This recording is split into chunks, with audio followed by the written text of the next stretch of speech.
believe in the Lord now. If you're on the soils of America, when the missiles hit, you're done. It doesn't matter whether you believe in the Lord or you don't. Okay. And number two, the heathens, as the Apostle Gabar said it, the Lord judges nations. Okay. He's not going. That's why he said he's not a respecter of persons. You're not going to say, oh well, I'm going to judge all the Edomites except for 2 or 3, because they were the good ones. They treated my people good, so I'm not going to bring that judgment upon them. You'll say, oh well, these people, they showed us kindness. Are they our enemies?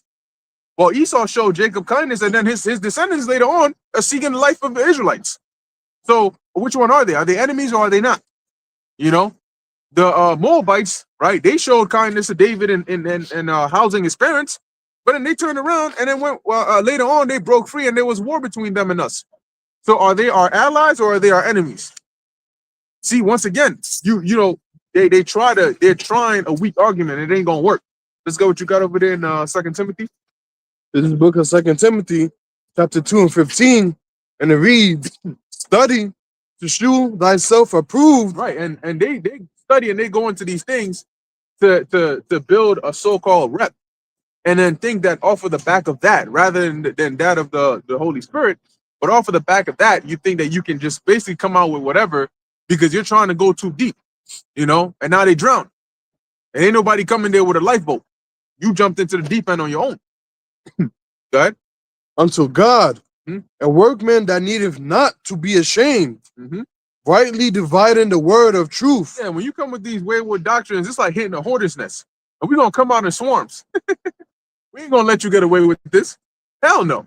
Because you may think, oh, well, what's the point? They're not hurting anybody. Yes, they are. Yes, they are. What they're hurting are the sheep.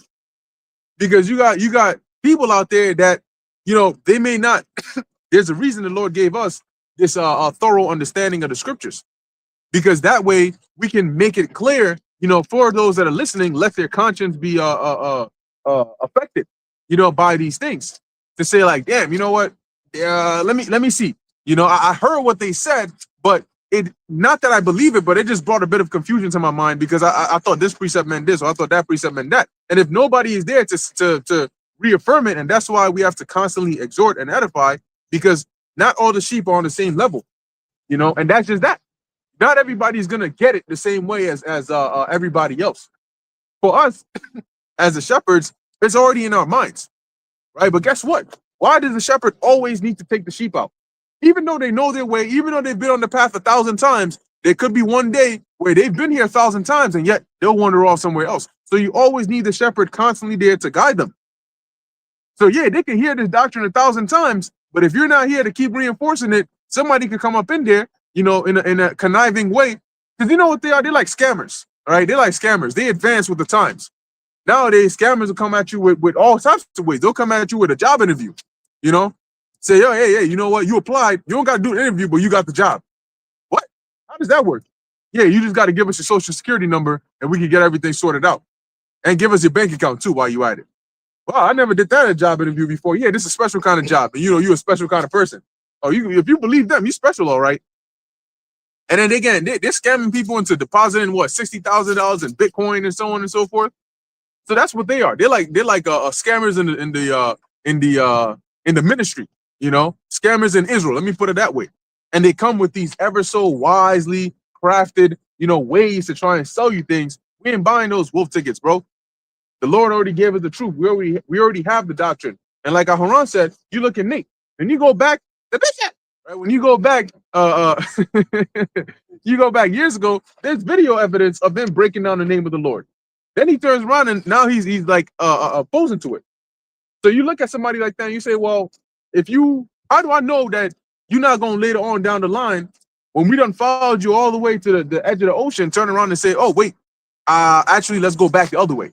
After a couple people done already jumped into the water, right, with the crocodiles and shit. How do we know that? Because if you switched up once, how do we know you ain't going to switch up 2 or 3 or 4 or 5 more times? You got it. Done. Yeah, real quick. This is Matthew chapter 7 and verse 15.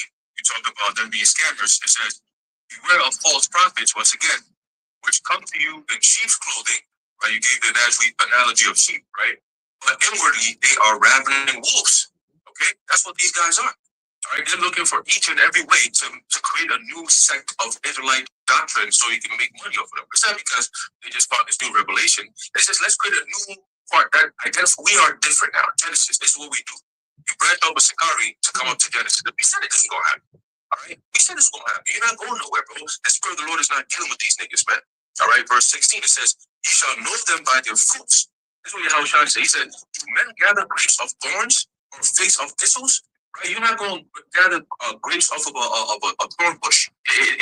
Thorn bushes don't grow grapes. Okay. Neither are you going to get figs from thistles. You're not going to get that. You're going to get it from a fig tree. Okay. So it says what? Even so, every good tree bringeth forth good fruit, but a corrupt tree bringeth forth evil fruit. Okay. And what they're spewing, if you were to go eat off of that fruit that they're bringing forth right now, guess what? You are going to consume evil fruit, man. All right, and what does that do? It poisons you. All right, it poisons you. You might not notice it right away, but over time you're gonna start getting poisoned. And then guess what? The rest of the fruits that's gonna be on that tree is all poison. So no matter how many you eat, it could be one, or it could be all the fruits of the tree. You still got poison. Okay, I got this one last one, and I'm gonna pass it. All right, the book of 1 John, chapter 2, and verse 19. It says, "They went out from us, but they were not of us. For if they had been of us, they would have no doubt have continued with us. But they went out that they might be made manifest that they were not all of us." Okay, so the Lord once again at the last minute, He'll take the Spirit over you and make you look like a fool. Step outside and expose yourself. Let the whole world know, where your mind really at. Okay, that's what the Lord is going to do, and that's what He's doing right now. And watch, mark our words. What happens after this? Destruction. You see what happens to the leader? Same thing's gonna happen to these niggas. They're gonna wax worse and worse, and next thing you know, it's gonna be some bugged out, outlandish ass shit. Let's wait to see what happens during the Passover. The Lord always makes us move during that time. Let's see what's gonna happen. So-called 2026 Passover. All right, but you got it, bros. Done. I think you had a precept and you had a point, right? Yeah, it ties into that precept. Okay, cool. All right. You want to make the point first, or you want precept first? Yeah. Bring out the word. So the word there in what you call it in 2 Timothy chapter 2 and verse 15 for approve. The word there. Wow. The truck that we saw instead of approve. Yeah.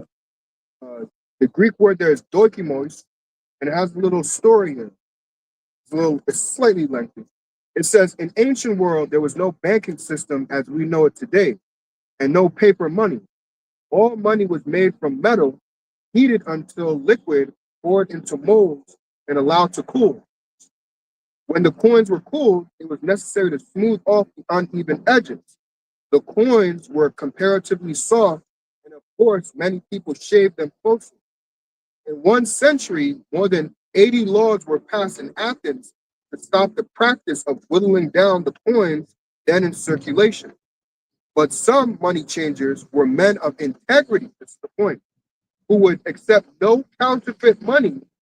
They were men of honor who put only genuine, full-weight money into circulation. Such men were called doikimos, or doikimos, and this word is used here for the Christian as he is to be seen by the world. Now that point right there where it says what? They were men of integrity. They didn't put counterfeit or money that was unacceptable out there. It's the same thing with this doctrine. You got to make sure that, again, rightly dividing the word of truth. You can't put out there, or that makes me think of I was scared of this. Is it Malachi or Micah with a contemptible sacrifice? Micah, is it? Micah. Okay, but one of those books talk about the Lord getting angry at the priests because of their contemptible sacrifice. They just gave whatever out there. Nah, you can't do that. You can't just put whatever out there. Think about yourself. You wouldn't accept just anything. So why should you make your sacrifice, right? This work that you do to the Lord, just anything as well. So this, Malachi 1 and 14. But cursed be the deceiver, which hath in his flock a male, and voweth and sacrifice unto the Lord a corrupt thing. For I am a great king, saith Yahweh of hosts, and my name is dreadful among the heathen. Right, so you can't. The Lord was not accepting a contemptible sacrifice, a lame sacrifice, a sacrifice that had a blemish on it, because that shows what your lack of care for offering something. Like think about even with the present. Imagine you give a gift to somebody and the box is all bruised, the paper's all teared up. Somebody like, yo, what the hell is this? Like, what's going on? Like, this is for me? No, when you give somebody a gift, it's presentable. The wrapping is all nice, the thing, like they shake it up, wonder what's in it. That gets them to, okay, this is something nice to me. That shows them what? Your care for the person, as opposed to you just give, oh, here, just take that. Damn, you just throwing the show. Like, you even want to give this to me? Like, should I even take this? Right. There's more than that? Oh, no, that was just talking. Yeah, that's just the point that just that little story there in the word of proof that they were men of integrity that wouldn't put counterfeit money out there. There's the same thing with this doctrine. You can't be saying, well, what do you think, brothers? You tell us. You tell us. I'm Slacky. I'm tired of these guys. Every time they come out, it's always the same. Oh, well, what do you guys think? Nigga, you came up with the shit. You tell us. All right. Hey, you got a precept, right? You got something too, right? Yeah. Okay. Yep. There's the book of Romans, chapter 16 and 17, and it reads, Now I beseech you, brethren, mark them which cause divisions and offenses contrary to the doctrine which ye have learned, and avoid them. All right, so we have to come out and basically speak about how these other guys are in the wrong, but they're preaching is wrong for the sheep. But it's all for the sheep, because if we don't do it, then who will? And then if they get judged for following what's wrong, then the blood is on our hands. Yeah, I was gonna say that makes me think of like back in the day. You get a substitute teacher that's weak, soft. Oh, shit. What do you think's gonna happen? I remember them days. We ran through them niggas. I remember it was one dude in particular. I forgot his name, but it was a white boy. We ran through that nigga. He came in there soft, trying to be gentle. Or what you guys want to do? Nah, nigga, nah. Especially Jake, them years, young and shit. Listen, we ran through that motherfucker. You can't come out here like that with the truth. What do you guys think? What do you mean? What do we think? You're the teacher. You're the instructor. Instructor, tell us what it is. I was reading in the what is it called? The Manners and Customs book, and it was a part there that talked about Ezra and the men of the Lord or the prophets were known as interpreters of the law. What is an interpreter? He was working as pretty much the middleman because think about it. Why do you have like a man like Moses or people like the prophets like Jeremiah, Ezekiel, Isaiah? Why would they need it? Because not everybody could understand the scriptures. You needed that person to bring the understanding to the people. You're the one that's interpreting God's word, his message, and bringing it to the people. You can't come there and be like, so this is the word, but what do you guys think about it? You tell us. It's like, no, buddy, you're the messenger. Give us the message. Give us a clear understand what the message is like. What is required? What is it? What are we to do? What does God require of us? You can't say, well, no, this is the message, but what do you guys want to do? Or what do you think about it? You know how Israel is. You give them a little leeway. They're gonna be like, oh, well, we want to do our own thing. Think about what you mentioned a couple of weeks ago with Jeremiah. Oh, they come. Oh, what is the word of the Lord? Then it's like, oh, okay, well, fuck, we're gonna do our own thing anyway. I even asked. That's why the message is always direct. Again, like I gave the analogy with the brother. Approved again. Oh shit. That's right. Every time you mention that. It's just rightly cutting down it. You don't cut like halfway, right? It's the same thing like when the young man getting trained for battle. They're taught to swing, right? Swing a certain way. Like I started doing the MMA. You're supposed to, they train you to punch a certain way, jab a certain way. They don't like just sit there watching like, oh, okay, well, I see a hand kind of going down. I'm just, nah, keep your hands up. Right. Because next, if your hand go down, you're going to get hit in the face. There's a certain way that you're supposed to instruct the person. You're the teacher, you're the instructor, you're the interpreter of the scriptures. You're supposed to tell the people what directly to do. That's why you're put in the position as a teacher to tell people what to do. Straight up. Don't come over here with this, oh, what do you guys think? You guys let us know in the comments. Man, fuck the comments. Just teach the people. Salakia. But now they teaching them what not to do. Because the Lord, that's their lot. That's the Lord, that's the lot that good. I was just trying to see that. But that's the lot that the Lord set them up to be in.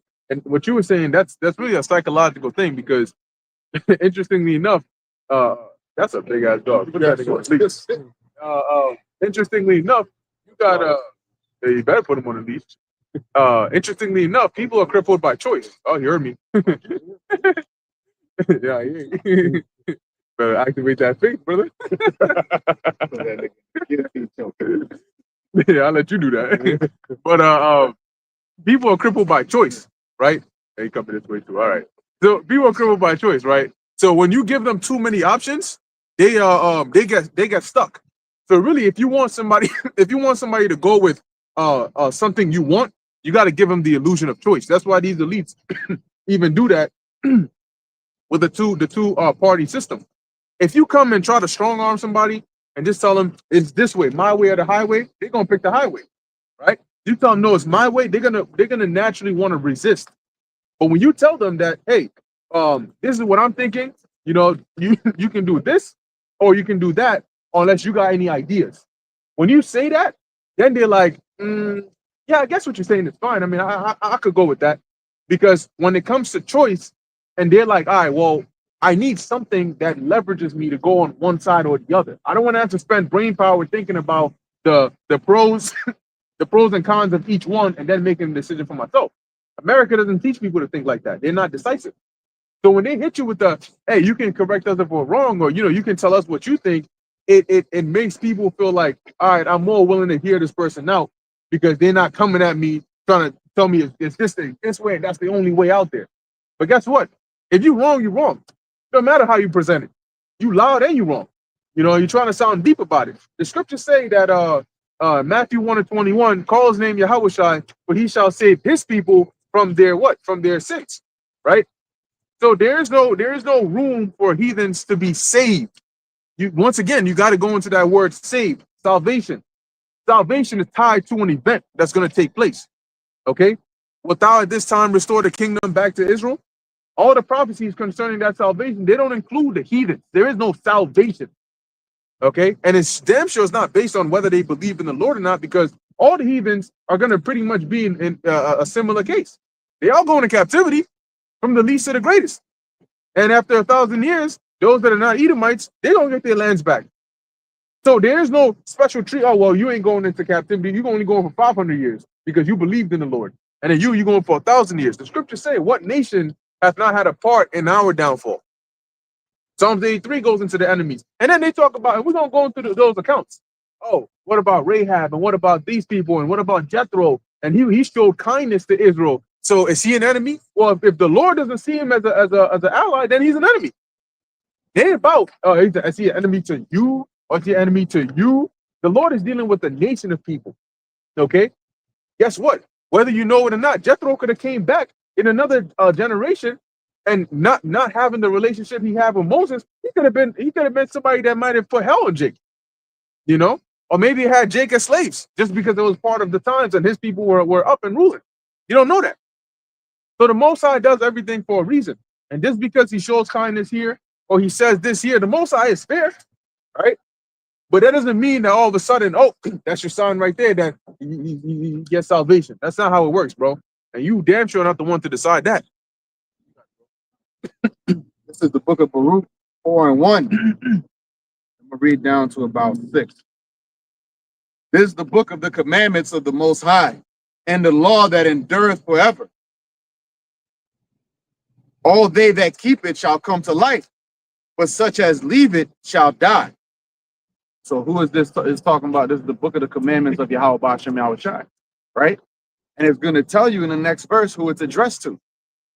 Turn thee, O Jacob, and take hold of it. Walk in the presence of the light thereof, that thou mayest be illuminated. So who is it? In the book of Baruch, who is being told to take hold of this book of the commandments? Jacob, because that's who it's for. Okay, you can go into certain. We live in a world with heathens in it. You're going to interact with heathens at a certain point. And certain of the heathen, they knew we were coming up, so they would try to get in good with us. That don't mean they're going to get a new body. Cyrus the Great was called anointed in the book of Isaiah. Does that mean he's going to be delivered when the missiles drop? Right, he probably Israelite. That's what it is. He must be a Jake, right? Yeah. Meanwhile, clearly he's a heathen king.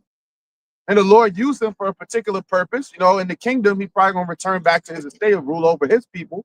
But he's not going to be in the new body. He's not going to be in the estate of an Israelite.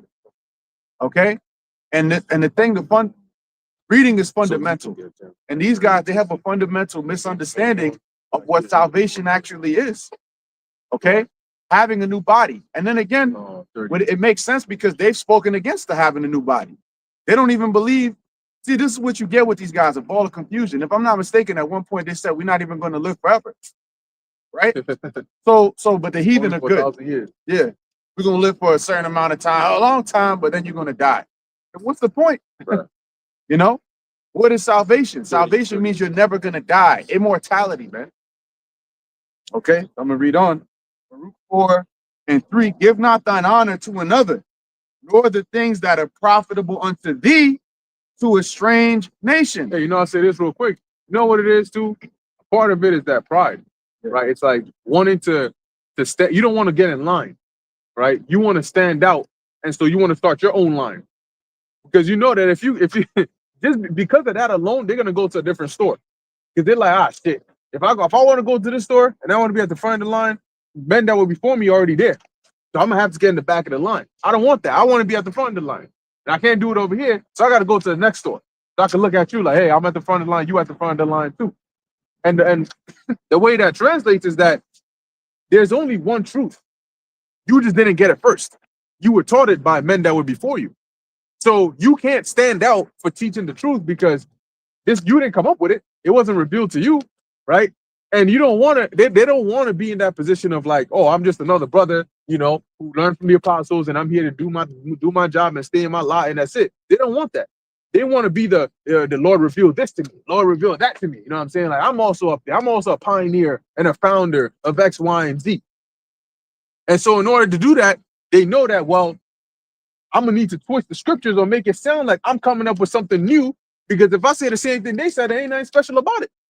So I gotta be the one to show the deeper mysteries of the scriptures that nobody saw before. You late, bro. You're too late for that. And you're wrong. And what's gonna happen is you're gonna be wrong because you're not doing it out of sincerity of teaching the actual truth. You're doing it because you want to stand out as somebody who the Lord gave these deep mysteries to. Genesis, we're the new beginning with the new understanding. No, you're wrong. You went too deep and now you're drowning. And we're just gonna watch you drown. And that's what it is. Whenever the Lord starts to take that oil away, the people who the oil is leaving don't ever see it like that. To them, they think they're now getting the oil. They're trying to go up another way. Yep. They don't want to go. The Lord clearly set up leadership. There's a doctrine. They received the truth from certain men, like your brother said. And now they want to go up another way and say, well, no, but we really got the truth. There's a new revelation. There's a new breakdown. But this late in the game, that's when you're going to be getting these revelations. Yeah, right. You got to, you brothers and a few sincere sisters out there, you got to have discernment. Because these type of guys, they come and they go. Okay? And we're going to see what's going to happen to them. But I find it very ironic that they came from the super hardcore Sakari, and now all of a sudden they're teaching this soft-ass doctrine. You went from polar opposites, so that's a very shaky foundation. That's all that remain lettuce that they be eating. That's right. They don't want the they don't want the bitter. They don't want the radish. They can't stomach the bitter. Because listen, you gotta have a certain type of constitution to deal with this truth, to be cut off from the world. This is not a world-friendly doctrine. Right. You're gonna get a lot of love teaching that all the heathen can make it. You're not gonna get a lot of love saying, well, it's only for Israel, it's only for the Lord's people. That alone shows you the separation. Because they want to position themselves to be more acceptable so they can get more money and get more clout. And more people can come in, probably going into these Hollywood circles, meeting heathens, and then they gotta be like, they can't give a fierce, ironclad. What you say? No. Yeah, but they can't give an ironclad answer. They can't give a solid answer. They're gonna, the heathen, they're good in certain examples and this and that, but no, bro, this thing is only for Israelites. And if you can't get down with that, the truth is not for you. I have this in Ephesians 4:14, that we henceforth be no more children tossed to and fro and carried about with every wind of doctrine by the sleight of men and cunning craftiness, whereby they lie in wait to deceive. Yeah, what do you think it is? Do you think that God is going to destroy us for teaching this? What do you think is going to be the judgment? The fact that we're this far in the game, you don't understand what the consequence is for teaching a false doctrine? That's lost on you. But you have all these deep, dark secrets of the scriptures, but you don't even know what the consequence is for teaching something that's false. Revelation says all liars are going to be in that lake of fire. Okay? Deceivers, fearful, right? You are quickly revealing yourself to be in that group. So they're carried about with every wind. Well, 1 week is this, then 1 week is this. Then Paul doesn't know anything. But now we're going to go into Paul heavy in this video to try to prove our false doctrine once again. That's nothing but confusion, man. And again, like the brother been going into, a teacher, a sensei. The sensei don't ask you, hey, class, what do you think about this jab that I'm throwing? Is this good? Does this look good to you? No, he's telling you this is how you throw the shit, like this. This is how you throw a round kick. This is how you do this. He's laying it out. And if you can't get down with the program, then get out the school. Right? He doesn't, well, I want a class participation. What do you guys think? That shows you that he's not really meant to be a teacher then. A real sensei, are you not a master in Israel? You don't know these things? You claiming to be these high and mighty guys that know the scriptures, and you don't even know the most basic of things. Like he said, Uriah the Hittite was a heathen. Yeah, because it says he was a Hittite. Simple. So what about the Ethiopian eunuch? What business did he have in Isaiah 53? Oh, well, I guess according to them, he was a believer. He's a prime example of why heathens are going to be saved. Uriah the Hittite. What about Isaiah? Isaiah the Tishbite. What about that? He's known as a Tishbite. So what does that mean? That means he was from Tishbe. That's it. That's it. That means Isaiah's a heathen. Right. Or it's Elijah. I mean, I said Isaiah, Elijah. Let me sound crazy a little bit. Got a quick precept here. If you don't mind. Wait, Salak, hold on. But were you finished on your point? A little bit more, but he can get his. I was just gonna say, yeah, just finish your point. Then you bring out precept. yeah, I was just gonna say, Uriah the Hittite. He's a Hittite, but with a Hebrew name. Right. You know, so you guys have no sense. A simple search, you can look it up right now, and they'll say, they'll give you the false breakdown that he was a Hittite, blah blah blah. But they'll say, but he could have been an Israelite in the land of the Hittites, which is what it really is. Why would David would have a man that's this close to him? David was kicking heathens' ass, man. You think he's gonna have a man in his army?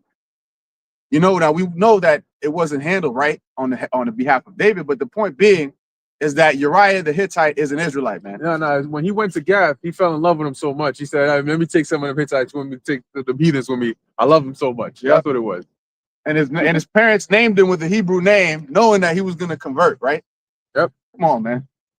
Yeah, I don't have no sense, man. The second he said that, I'm like, yeah, this guy's finished. They already knew it, but I was just confirming it. Yeah. I have some more in blue, but he did.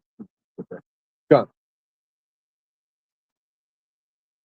I mean, these are the same dudes that said that they don't eat horseradish because it's nasty. They like lettuce and shit. So you already know, like I showed the example you gave. You're not gonna make it in no classes with martial arts, bro.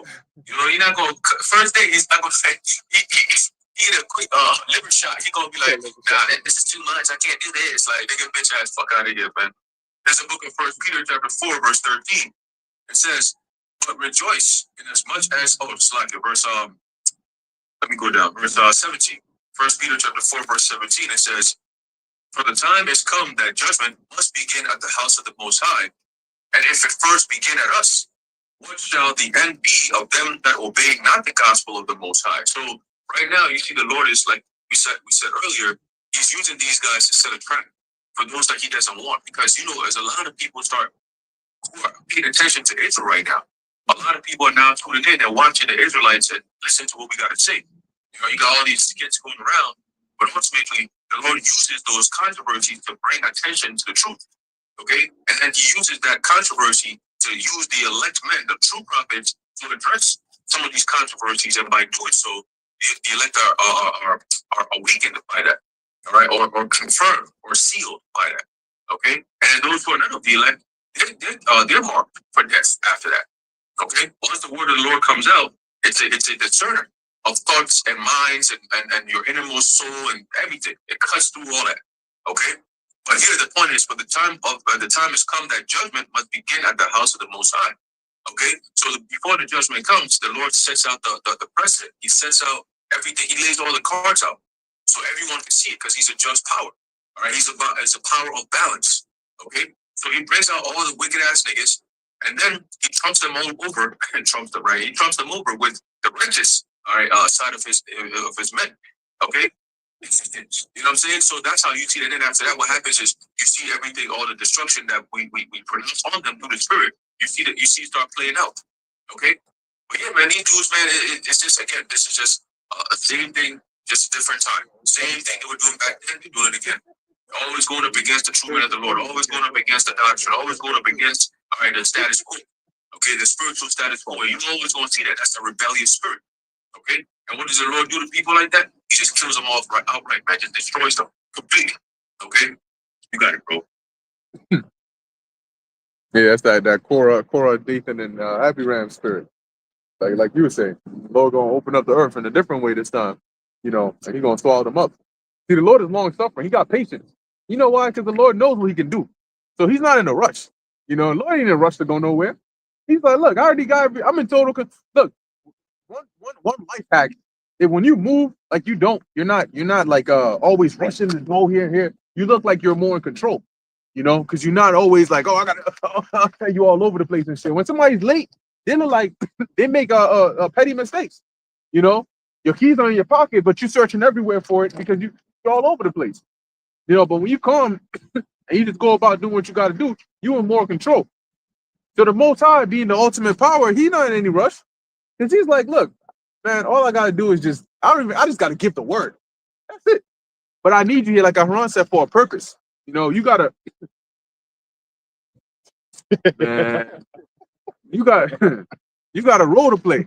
You know, and I need you here for that, and that's why they're here. And we're gonna go into it, and the Lord got us here for a reason too. You know, we're gonna do our job. We like the righteous robots that get activated whenever there's something that we got to be alerted about. Immediately, the Spirit alerts us. You know, and we like, no, we gonna need to get into that. Oh, you said you had a bit more, right? Yeah, Yeah. And that's a beautiful point too. You know, that they, like you said, the hornet's nest, the killer bees come out, man. You know, and they swarm. And it's like, there's nothing you could do to resist it, man. You come in this spiritual arena, you're gonna get your ass kicked, man. From the apostles on down. You know? But I have this Baruch 4 and 4. Baruch 4 and 4. O Israel, happy are we, for things that are pleasing to the Most High are made known unto us. See, it doesn't say it's made known to everybody. It's made known to us. We gotta keep our head on the swivel out here, man. We're moving weird. But yeah, you know, the things that's pleasing unto Yahweh Ba'ashem Yahushua has been made known unto us. Where are all these heathens, man? Where's all these Moabites and the Ishmaelites? Where they at? They walk by us every day and they don't say shit. You know, because this is not for them. Okay? In the kingdom, once righteousness is set up, then this is going to be the end thing. Then they're going to want to follow, right? Then they're going to want to learn the ways of righteousness from us. Well, they ain't going to have a choice. They're not going to have a choice. Exactly. It's going to be like, all right, okay. Do you get points for doing it then? You know? Right now on this side, we on the bottom and we over here giving the truth. They're not coming to eat of it because it's not for them. Okay? And this is the sixth verse is really the point, all right? Because he kept mentioning the enemies, enemies, right? Well, let's see what the scripture says about that. Be of good cheer, my people, the memorial of Israel. So what have we've been hearing the Lord mention Jacob, Israel, and Israel again in the second, fourth, and fifth verse. And what does it say in the sixth verse? Well, as a matter of fact, I believe somewhere in the book of Baruch, when you read it, I think at one point he went to Babylon, to the captives there, to go and read the one of the letters of Jeremiah or some reading to them, and it tells you how they repented. So even the audience that are receiving this are Israelites. That's it. It says here, ye were sold to the nations, right? The nations that you seem to love so goddamn much now, right? All of a sudden, hey, the nations, the heathen. This is your focus, and we at the end of this current system. Right. Their system is all falling apart, and now you want to bring them in. Doesn't make any sense. But look what it says: ye were sold to the nations, not for your destruction, but because ye moved the Most High to wrath. Ye were delivered unto the enemies. The enemies. Wait a minute. So who's the enemies? It just said the nations are all the enemies. We were sold unto them. They are the enemies of Yahweh Ba'ashem Yahushua and our enemies. And if you can't wrap your mind around that, that's why you can't have a fearful and unbelieving man by you in a spiritual warfare, man. Because this guy over here, if they're willing to have that mindset, what else are they willing to do? They start calling us black Hebrew Israelites all of a sudden. Right. You said, you black Hebrew Israelites. What the fuck? I thought we were on the same team. Now all of a sudden you turn turncoat on us, man.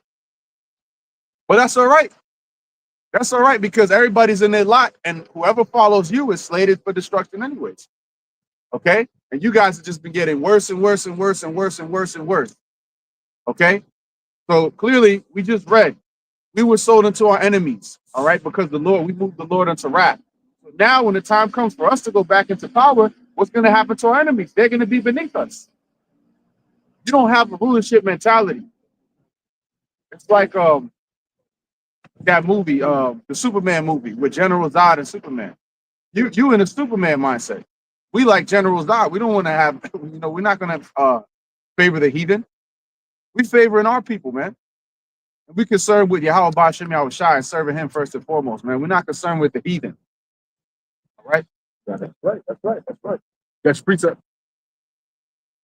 Got a quick precept to back you up, Ashiar. This is the book of Psalm, chapter 83, verse 2. It says, actually starting from verse 1, it says, a song of Asaph. Keep not thou silence, O power, hold not thy peace, and be not still, O Yahweh Ba'ashem Yahushua. For lo, thine enemies make a tumult. Okay? Our enemies make a tumult. When we say these other nations and we talk about these enemies, right? Look no further than UN. Okay, we don't have any representation as Israelites in the United Nations. All these other nations are united to do what? To build up a so-called New World Order. All right? At the behest of the so-called Jays, that's our top enemy, Amalek. Okay?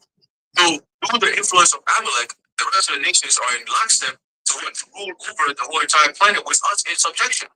Okay? And they had it, they'll just destroy us completely. Okay? And then these are the same people who want to be join hands with. Let me tell you something, bro. You can say whatever you gotta say, right? It's all good. But ordained prophecy of the Heavenly Father is what's gonna play out regardless. Okay? When we talk about deliverance, right? Ultimately salvation, believe in that you've got to be of the elect, and that's a spirit that the Lord has to give you, right? The spirit of faith. The Lord got to give you that. So you could be a bull by the Greeks. He said, oh, you could be a different nation that believes on Christ. Nigga, fuck you. What you mean by that? All right? You believe on Christ. First of all, believing on Yahushua is a gift that the Lord will put on you. That's if you're the elect. Okay? So how you gonna just pop up out of nowhere? Oh, I believe it, therefore now I'm part of it. No, it don't work like that, bro. You could be converted. Okay, like Hurricane is the first day to the Edomites. You can be converted. You can come in and take on our customs, bring to our God, and you can have peace. Look what happened to the people when they were sent into Samaria, right? Because they were defiling the land, they weren't keeping the laws. What happened? The Lord sent lions up in there, man. They had to get prophets or priests from our nation to go in there and teach them the ordinances. Okay, so that they had the Lord's like, all right, now I've appeased my wrath. I'm gonna stop the lions from coming after you niggas. Okay. But just because they are practicing our laws and our customs does not make them Israelites. Okay, it doesn't make them Israelites. It just means that you're just in our land and you're gonna keep our ordinances because you're in our land. Basically, like you come to America, right? You might be a Muslim, but when you come to America, you gotta abide by American laws. Okay, because it's the law of the land. That's just how the people govern themselves. You might have your own laws in your own land, that's fine. But when you come over here, you gotta do as the Americans do in the sense of following their laws. You can't say, oh, you know what, over there in Ishmael land, you know what I'm saying? If a whore or if a daughter commits, adultery, we gonna stone her ass. Okay, you can do that over there. But if you come over here and you try that shit, you're actually gonna be in jail, nigga, in prison. All right. So you have to abide by the laws. It does not make you a freaking Edomite because you practice American law, because Americans are Edomites for the most part, like the actual Americans, like Edom. You see what I'm saying? The founding fathers and so on and so forth. Okay, they set up the system for them. All right. So let's continue here. Going back to Psalm 83 and verse 2, it says, "For lo, thine enemies make a tumult, all right, an uproar, and they that hate thee, right, hate thee, have lifted up the head. They have taken crafty counsel against thy people."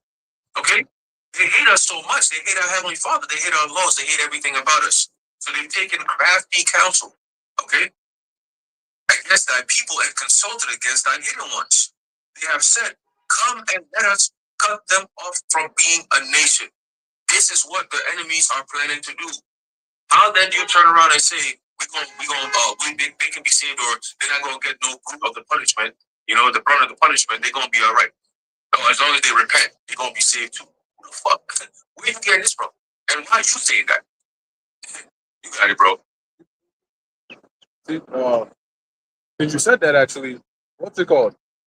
The Lord told the Lord told Saul to go and slay all the Amalekites in the land because of what they did when we try to come into the land. Now, was it what about the baby, the infant, the little infant Edomite, Amalekite that was in their crate somewhere when the rest of the people were stopping us from coming through the land? Or when they came out to fight against us? Because it wasn't everybody that came out to fight against us. They had boys, they had children, they had women, they had old folks in there. So why did the Lord then say, slay all of them? And as a matter of fact, this was generations later. You know, you could say that it wasn't the same exact Edomites that were fighting against us. So why did the Lord say, go and slay all of them? What happened to that? You know, what happened to the innocent ones in there who weren't coming out to attack us? Were they our enemies?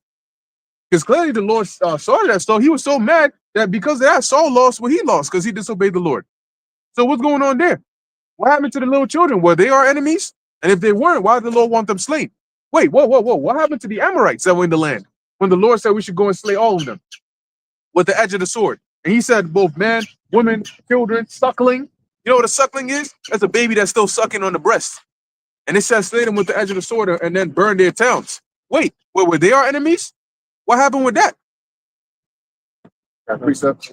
Oh, we all got precepts. Bring them out. Psalm, in reference to what you said, Psalm 137:8. O daughter of Babylon, who art to be destroyed, happy shall he be that rewardeth thee as thou hast served us. Happy shall he be that taketh and dasheth thy little ones against the stones. But it wasn't every Edomite that did it. So why did little ones got to pay for it? You know, there were some Edomites that were good to me. Oh, Master, I love you, Master. You're good to me, Master. Right? So what happened to the one good old Edomite that said, this is wrong? You got Edomites today that will go and protest with Jake and say, no, this is wrong. You cannot have this oppression upon these people, that these poor people here and there, they're sympathizers, you could say, right? Right. So why are their little ones gotta get dashed? You think the Most High cares about that? The Most High knows the spirit within, and what that means is, given the right opportunity, they do what they got to do. Trust and believe that. So people move under certain circumstances. What you think? Rahab, after hearing the things that they heard about the God of Israel, she was going to say, "Now, after I'm gonna betray you." Come on, man. They move according to the times because they're not dumb. You know, they know. Oh well, shit. I have a better chance. Why didn't the Gibeonites came and made that league with us? Because they said we got a better chance with them. So let's deceive them. So once they make that oath, we good. At that point, it don't matter what's going on. We good. Why was that? You know, Solomon had allies of the heathen. No, he had certain men that he made alliances with, but they were all under him. Right. You know, as subordinates, but he will have like what's his name, Hiram Abiff. Okay, but it was a mutually beneficial situation. Okay, and that was in that time. Now the kingdom that we have, we're gonna be able to rule with a rod of iron in righteousness, to where they're gonna have. It ain't gonna be like, listen, it's no, like you gonna serve, you gonna serve, and that's what it's gonna be. All right. hey, And, Lucky, this guy, the Ammonites. David said, "Oh, I'm a what's his name? Was in the Hush." Where he said, oh, his father showed me kindness, so his father's dead. Let me send messages to go and console and so on and so forth. Well, at that point, you would say they weren't enemies. What did he do? He embarrassed them, cut off their beard, cut off their garment, and then, as it says, they stunk before Israel. So they had a bad taste, and then we went to war with them. And then we did what we had to do. So what happened to the friendship? What happened to the alliance? What happened to all the non-enemies we had in the past? What happened to that now? You got it, bro. the Lord is looking at the entire timeline. He's not just we're not just honing in on one instance, right? Because okay, if you do something good for me today, and then tomorrow you go and betray my ass, what was all the good that you did for me? It was nothing. It's just like a parent, and just like you guys being false teachers. You got to feed sheep constantly, man. Being a parent, It's not good enough to say, well, I've been a parent for this many years. I'm checking out now. That was good enough, right? I was a parent for 7 years. That's a long time. I was a parent for this many years. I was a teacher for this many years. Well, I was good enough. I'm gonna check out now. No, you have to consistently do these things. Right. All right. Just like with the heathen, certain times in history, yeah, we will be on good terms with them. Jacob even hugged Esau. Right. Okay. But what ended up happening later on? We know the whole story. You can't just focus in on one part and not give the context of everything that's happened. The Lord is looking at the whole timeline. He's not just Esau actually hugged Jacob. So Esau's good now, right? No, you idiot. He's looking at the whole timeline. Now look what Esau and his descendants did to us throughout time. Completely destroyed us, man. Raped our men, women, and children. Separated our families, man. You see, can Hassad stomach a scripture like this that we're gonna dash the little ones against the stone?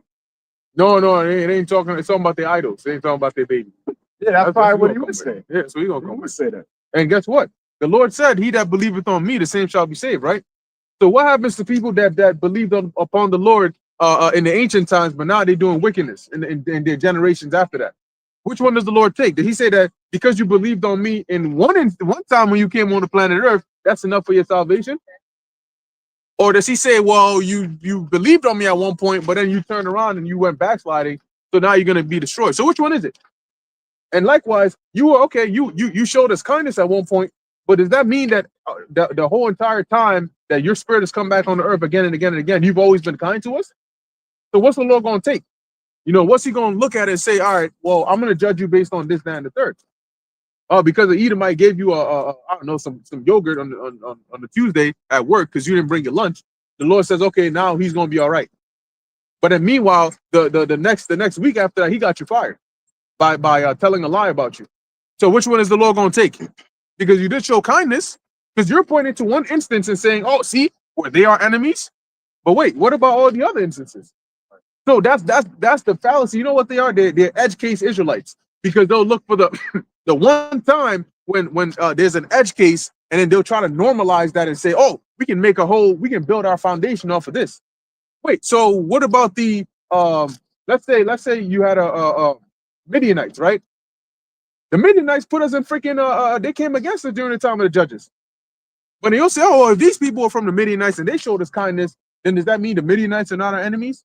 Come on, man. You got it, bro.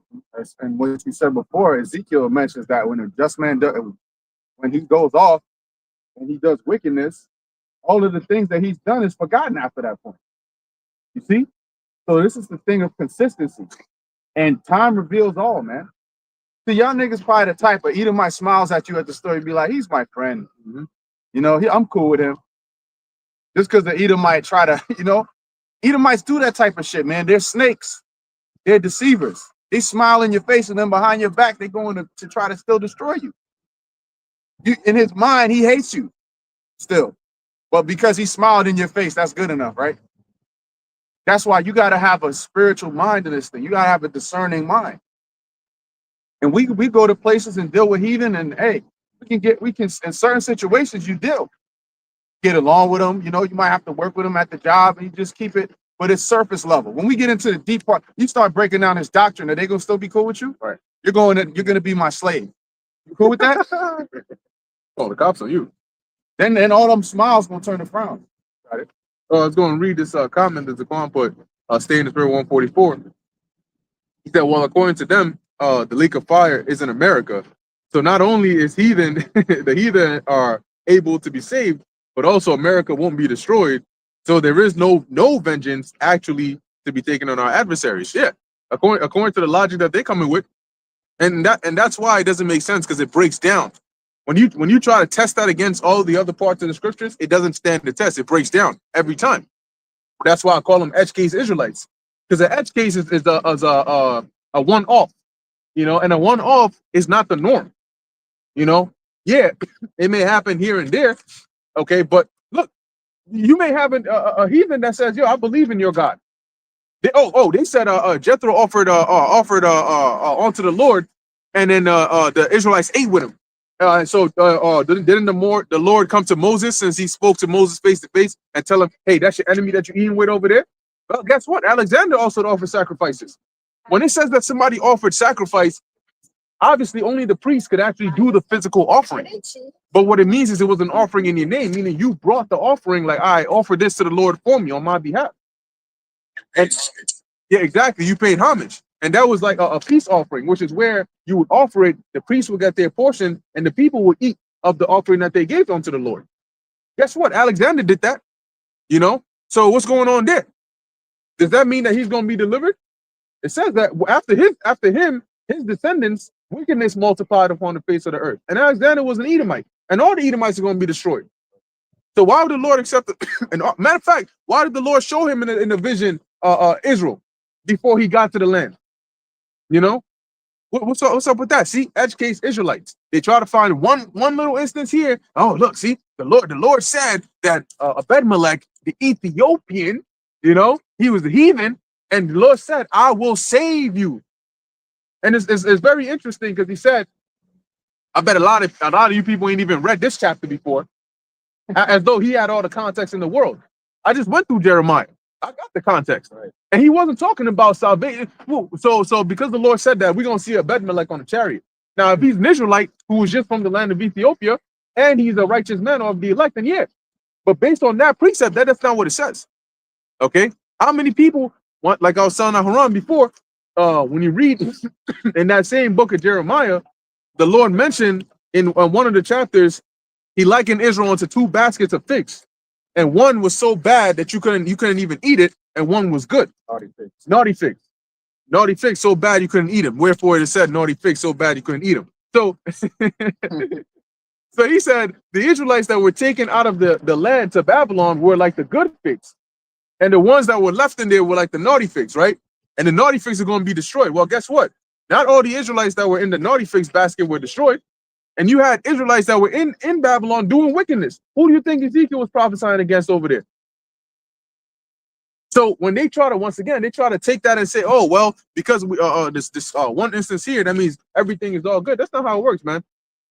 And you should know better. You should have known that wasn't going to fly. But the Lord did that to show that he's taking his oil away from you. That's why the Lord, because now we're going to look at you and say, damn, we thought you were on a level, but for you to believe something like that and to come and try to teach it, you basically brought yourself down. You've lost credit. You've lost respect. You've lost all that. Not that you had any to begin with. At least you were teaching that we're Israel, you know, that we're the Israelites and that salvation is for us. Might not be for long. Yeah, and now let's see how long that lasts. All right. You know, because they were still pushing that. You know, they want to straddle the line, a little here, a little there. You know, but this dude, again, referencing what you mentioned earlier, they want to be like the guy that has the secret. He said, oh, yeah, I bet y'all never heard this chapter before. Listen, bro, we read the chapter and you're wrong, okay? Exactly. We're going into the chapter. We're going to Jeremiah all the time, bro. We're going to Jeremiah like damn near every week. Yep. So we read it and you're not correct in your understanding of it. You can bring out the account, but what does it mean? Right.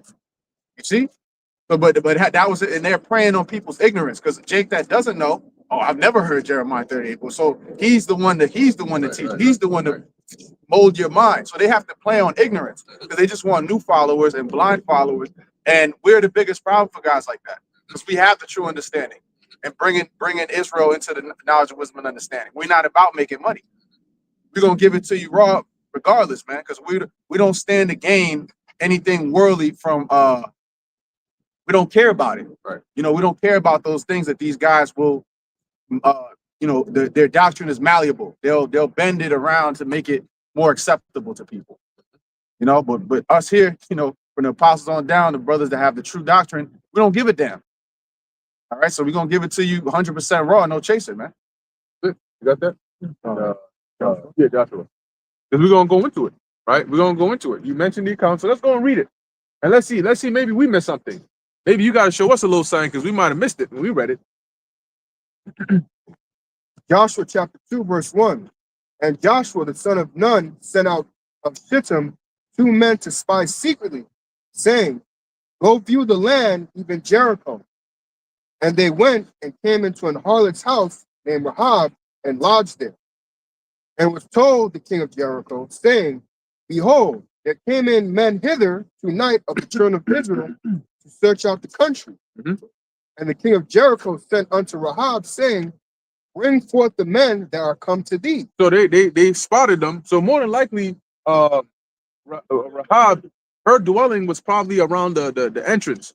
So it's probably one of the first places where it was easier for them to lodge over there. Okay. So word got to the king that, yo, there's some spies that came up in here. He said, all right, well, where are they? Oh, we saw them go to Rahab's place. So let's go over there. All right, so he sent people over there to say, yo, what's up? Who came on to you? Give them up. You got it. Bring forth the men that are come to thee, which are entered into thine house, for they be come to search out all the country. And the woman took the two men and hid them, and said thus, there came men unto me, but I wist not whence they were. And it came to pass. See, and this she's another woman, right? That I mentioned this in one of my lessons, that see how they used wisdom back then? See, she wasn't gonna say, oh, I don't know what you're talking about. I never saw any two men over here. Because they're gonna say you probably colluding with them. Because why would somebody say that they saw them coming? So you mean to tell me somebody said they saw them coming right into your building and you live in this building, but you didn't see anybody come in here? Obviously, you're lying. And if you're lying like that, that means you're trying to hide or protect them. So what she said was, yeah, no, I saw it, but I'm not sure where they went. You know, same thing happened in I think in the book of Samuel somewhere where it was Jonathan and forgot the other one's name, but they were the sons of Zadok and Ahimelech. And when they fled, the woman said, oh yeah, they came, but they went that way. Meanwhile, she was hiding them in a well. See, so they even shows you the women back then had more common sense in their minds than a lot of people today. You know, they knew that, well, if I throw you off, I'm gonna be off, and they're gonna be off. Rather than having you investigate me even more. You got it. Another example is Abigail, when she used wisdom when David was about to slay them all. Yep. And she was saying, go use his wrath before you come and do all these niggas over here. So women were using their brains back then. Yep. You know, but you Yeah, that dude the ball, man. Hey, well, they said it, right? I mean, you so bad that even your servants, you could tell that it wasn't the first time them servants went to Abigail about it. You know, they must have been going through hell left and right. He said, man, this guy, oh my gosh, he gonna get us all killed. This thing is so stupid. You can't even talk to the guy. He said, please do something. Because, you know, he doesn't even know who he just went and talk shit to. That's David. Like Goliath Slayer David? Yeah, that David. She's like, oh shit, that David? Oh shit. Go start getting the lambs. They said it was like, what, 80 asses or so? He said, hey, load him up. I'll be right behind you. Doesn't his name mean fool? Yeah. Parents named him fool. That should tell you enough right there. When she went to David, she said, he is as His name is. Yeah, because when he was a child, they tried to take him to his mom's titty. Nigga went to his dad. So they said, yeah, this nigga definitely a fool. Hey, call him the ball. You got it, bro. Verse 5. And it came to pass about the time of the shutting of the gate, when it was dark, that the men went out. Whither the men went, I wot not. Yeah, so you can imagine, right? Because back then, to get into that the vicinity, because in the ancient world they had walls. Like if you ever seen Avatar: The Last Airbender, there was one of the cities, I think it was the Earth Kingdom, called Ba Sing Se, and it had like these huge, giant, thick ass walls, and there's only one way in, one way out. They got security all around the world, the walls, and they got the big ass gate. You know, in the daytime it's open for you to come in, but there are guards that are always watching. Okay, who's coming in here? Where are you from? What business you got? So if you really wanted to get in, you got to sneak in like cargo or in the back of somebody's like you know, clothes and stuff or something like that. That. that's sorry, that's the same concept. That's how they got the Trojan horse. They did the same thing because they couldn't go in, you know, with their men, so they had to hide in the horse, and then you present it as a present, and then that's how they were able to get in there, and then they did what they had to do, came out at night and started slaying them niggas. You got it, bro. That's why they call this the land of unwalled villages. Right. Anybody could get into New York. No, they don't really check. They're not checking at the bridges. There's no wall here to protect this place. It's like you know, it's just open to attack. Yeah. Hey, when you said that, it reminded me of this guy, the Madman, right? Madman Mamdani. I had a dream about him last night, and in the dream, there was somebody there with me, and they were saying that, yo, because of this guy, they're basically doing Jade Helm 2015, but like in real life. And they were saying that all this is happening now because of this guy. I remember that in the dream very vividly. You know, he was like, yo, Jade Helm 20. I remember, I was like, oh yeah, Jade Helm 20. He's like, yeah, that's him. That's his fault. He's doing it. He's pushing it.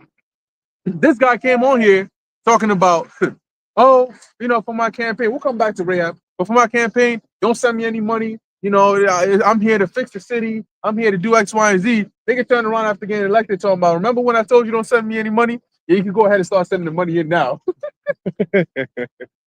Yo, yesterday I was watching a clip where they basically had everything he said before and everything he said after direct contradiction. Oh, the subway is so dangerous. You know, my what was it, his auntie or some shit like that, you know, was afraid to wear a hijab on it. They said his auntie's over there in Pakistan or some Middle Eastern country somewhere. She ain't ever been over here in no subway. What are you talking about? You know? Then they'll ask him, what do you think about prostitution? You know, should that be legalized? No. Then they ask him another time. He said, yeah, I consider that to be work.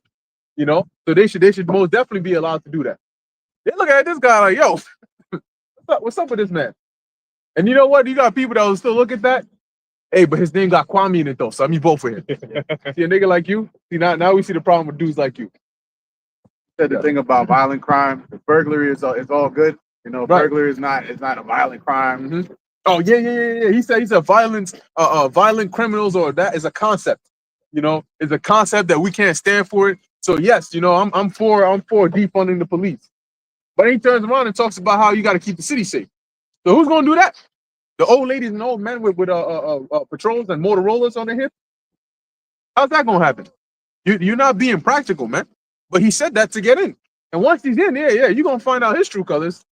You said defund the police, but who you gonna get to fight against Trump and the feds? There you go. You need them NYPD. Mhm. So this guy he's a complete contradiction. Oh yeah.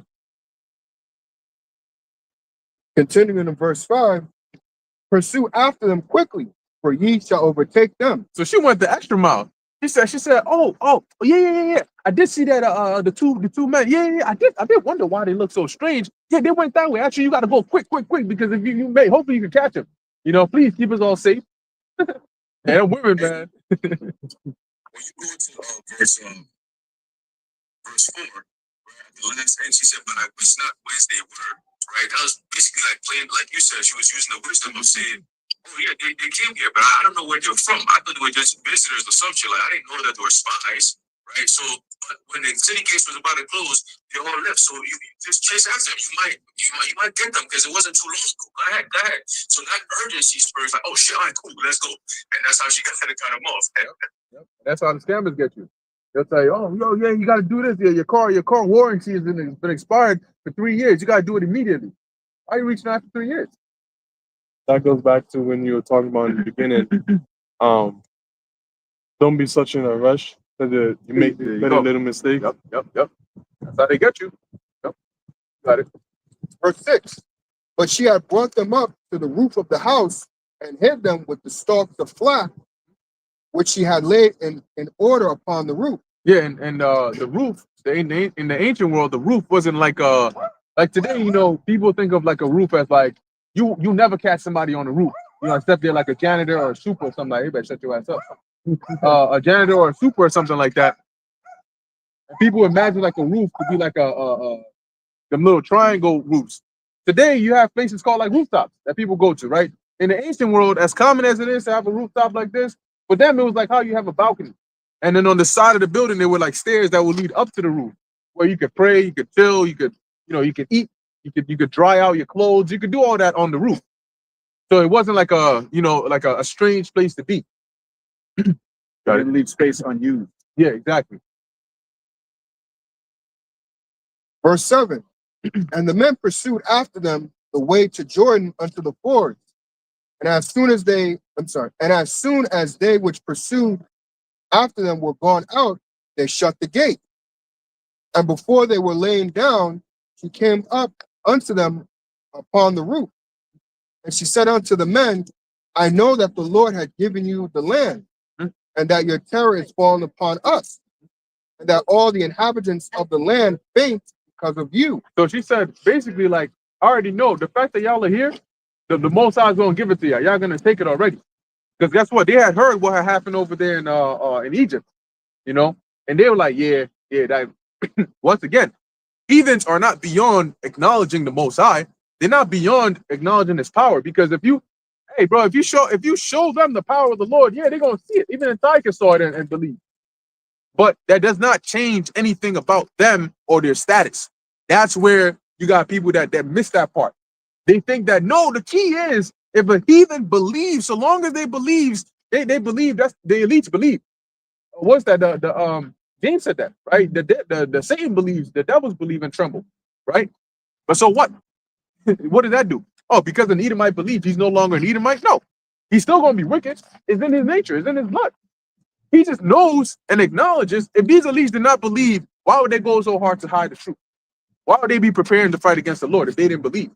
Yeah, they believe that the Lord is coming back. They believe that he is the so-called dark skin, black man, so-called black man.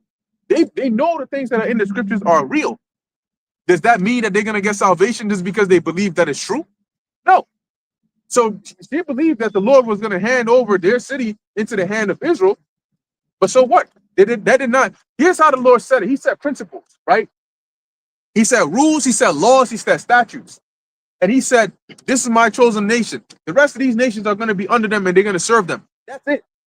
So if you are that's why you can have wicked Israelites and they're still going to be saved in the kingdom. And they're still going to be at the top of these other nations. The hierarchy never switches. So even if you are the kindest, most sweet heathen, if you're a heathen, you're going to live the lot of a heathen. Now, the Lord can, like in our interactions, right? You did have David and Hiram and they were cool. You know, so it wasn't like David was like, oh, I'll put you, I'm gonna whip your back with whips and shit like that just because you were heathen. No, but there are certain lines and boundaries that you cannot cross. Yeah, we may be cool. Yeah, we may be chill, but there's certain boundaries that you just can't cross because you're a heathen. Okay, that's just that. You know, it doesn't matter how cool we are. That's the end of story. And that's what people fail to understand. They oh, there's a heathen. Oh, say he's anointed. Oh, okay, cool. That means he's welcome in. This is the same camp. Well, they came from Sakari that said that Yahweh Shai won't be in the temple because that's only for Levites. But you see how they go from one extreme to the other? Yeah. That goes to show you that what they were saying in the beginning was all a facade. Because then they were that hardcore on it, you know, and then all of a sudden, oh, we open up to everybody now. The fuck? That alone should show you that's an unstable mind. A double-minded man is unstable in all his ways. Yes, sir. That's extremely unstable, man. You go from extremes to another. See, the Lord been having us. We've been teaching the same thing. Hasn't changed. Okay. The Lord, we get new information. Like we might bring out a new word that we haven't brought out before, or we might get news articles and things like that, or some history. But the doctrine is the same. Right. Hasn't changed, and it ain't going to change. Right? Yeah. Guess what? You want to talk about counsel, right? When that when that video came out of that dude who was harassing the brother over there with the fake gun, he had it to his head and all that stuff. When you watch Akkad's commentary on it, he was basically saying, "Oh, this is why you got to carry a thing on you. You got to carry guns on you." And you know what? He really should have offed him. He should have sent him straight to the spirit world. Now, guess what? It came out that the gun was damn near fake. Didn't even have any bullets in it. So now you don't put you advise somebody that, and they were like, "Yeah, no, I'm gonna just put him out. Yeah, Akkad said I should do it, so I did it." Now he's dead in the spirit world over a fake gun. Meanwhile, the Lord had it because the brother had faith in the Lord, and the Lord had to handle it a different way. You know, and the lesson was learned, but you know, it wasn't because you may think that, oh, you know, I was just defending myself, so I'm justified. Okay, you may not go to jail, but do you know what especially now in this time, do you know what putting somebody to the spirit world does to your mind? You know, you're not in a time of like chaos where it's, or in the time of war where it's like, okay, it's a part of the way of life. We're not in the ancient world where people are, it wasn't like a, you know, like a traumatizing thing, you know, for somebody that had to come off because that was part of real life. Here, people are so soft, they see an ant and they start breakdancing. They see a roach and they jump higher than Michael Jordan, you know? Freaking an old lady jump on her wheelchair and do the fucking whatever she gonna do overseeing a roach. And you think that they're gonna put somebody to death and be able to sleep at night? Of course not.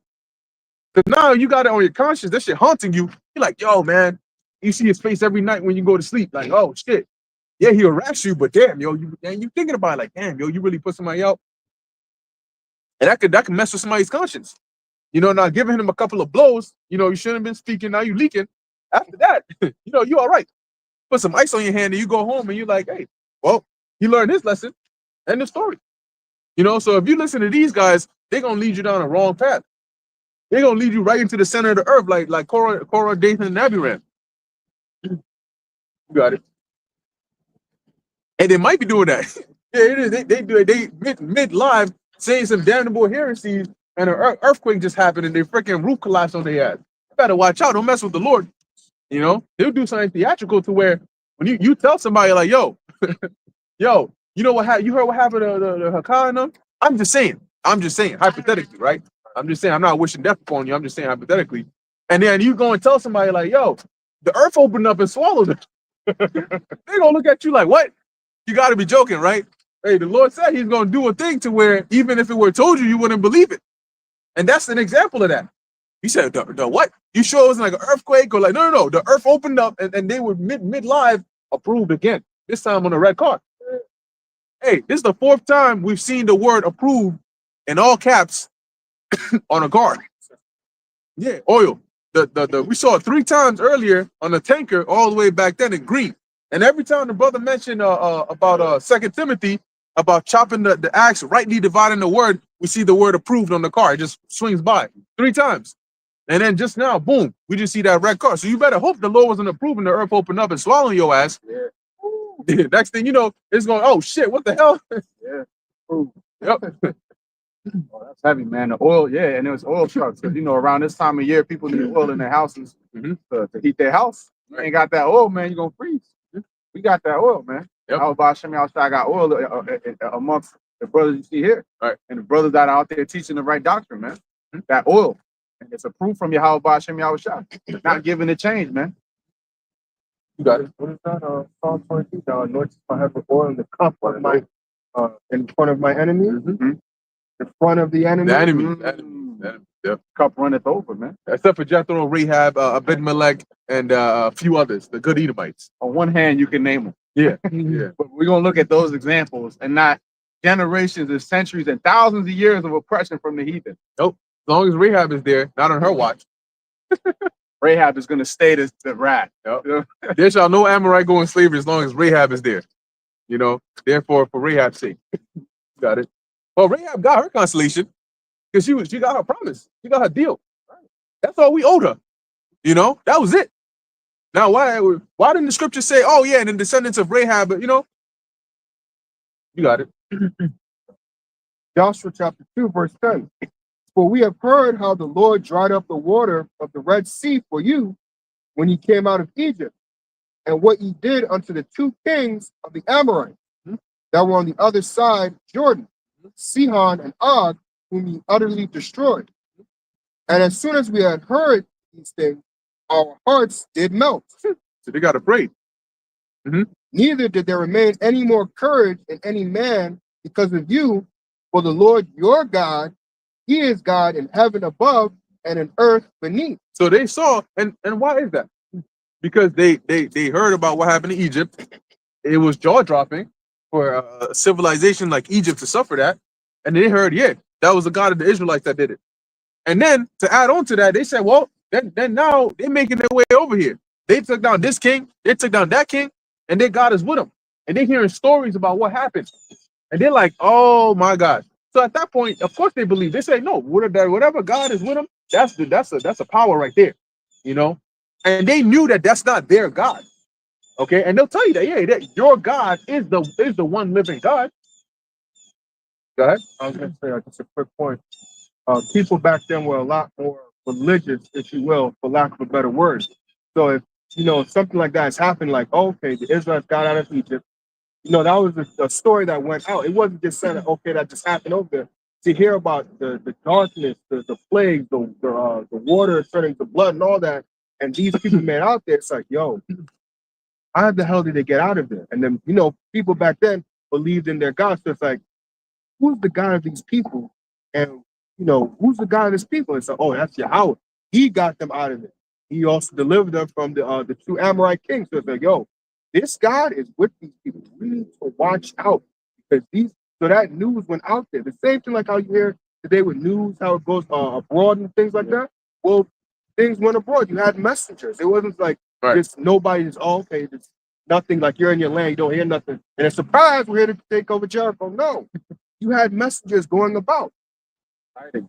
Yeah, exciting. Yeah, and it was like a legend, you know, for a period of time. The Lord was like a legend to them, to where they knew him as like there was a God in past times who flooded the whole earth. Whenever they would tell their flood stories, yeah, there was a God who flooded the whole entire earth, and so on and so forth. You know, some call him some call him this. They say that, you know, there was this ark. There's actually an ark over there, and he led such and such, and 8 people survived, and then so on, and that's where we all come. So that was like a legend, and now they're like, yo, that same God is back. So when they heard, huh? The legend is back. Yeah, the legend is back.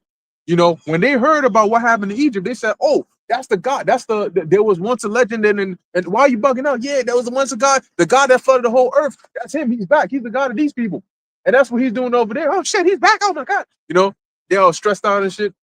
So Rahab and them, they knew. It's like a superstar. So, oh, that's him. Yeah. Yep. We found him. Don't the Chinese have a symbol for 8, which was the amount of souls that was saved from the flood? It's both. Yeah, like yeah. 8. Oh, yeah. They're gonna be saved because they got that symbol, right? Oh yeah. Most definitely, for sure. Them and Eglon, his fat ass, he's gonna come back. You know, you gonna see Eglon all you can eat buffet on the chariot. You know, you gonna get on their way. Hey, I'm approved. All right, I'm approved. let me alone. Yeah, that ain't gonna happen, man. Got it. Verse 12. Now therefore I pray you, swear unto me by the Lord, since I have showed you kindness, that ye will also show kindness unto my father's house, and give me a true token. So, what part of, like, how does that have anything to do with salvation? How does that have? Why would that even be a point to bring up in trying to make the argument that heathens or the Gentiles can be saved? And that because in Jeremiah it says that all they that devoured us, basically our enemies, are going to be devoured. So you jump to Rahab and you say, well, because of this incident here, it proves that she wasn't an enemy to us, so she won't be devoured. The devouring wasn't in that time; it's going to come in the future, in the kingdom. Did the Lord not say that if a man does right and then he leaves off and does wrong, all the right that he has done is not going to be remembered? So you think Rahab came back in all her generations in this time when people don't even know their original heritages? You think Rahab is here today doing good? She's been doing good to Israelites all throughout her generations. And even if she did do that, it still wouldn't get her on a chariot. Okay? So here what she did was she was a wise woman, and she made a deal, all right, to preserve her and her house, because she knew what was about to go down. That's why she did it. Because right now you saw her real intentions. She said, look, I saved you, but I'm trying to make a deal with you. If it was just because I believed in your God and out of the kindness of my heart, why would I need a deal? No, she said, I know what you're gonna do, so swear unto me, preserve me and my father's house. And then she knew that, well, in the ancient world, you know, you basically, when you do a favor for somebody, as it says, you heap coals upon their head. If they don't return it, or they return evil upon you, before even physical damage comes to them, their conscience is going to eat them alive. You know? Go ahead. Verse 13. And that ye will save alive my father and my mother and my brethren and my sisters and all that they have, and deliver our lives from death. And the men answered her, our life for yours, if ye utter not this our business. There you go. So, you know, if we're good and you make sure that you don't snitch on us, then like it says, if we survive, you're gonna survive. That was a deal that they made with Rahab and her family, and we honored it. That was a deal. That was it.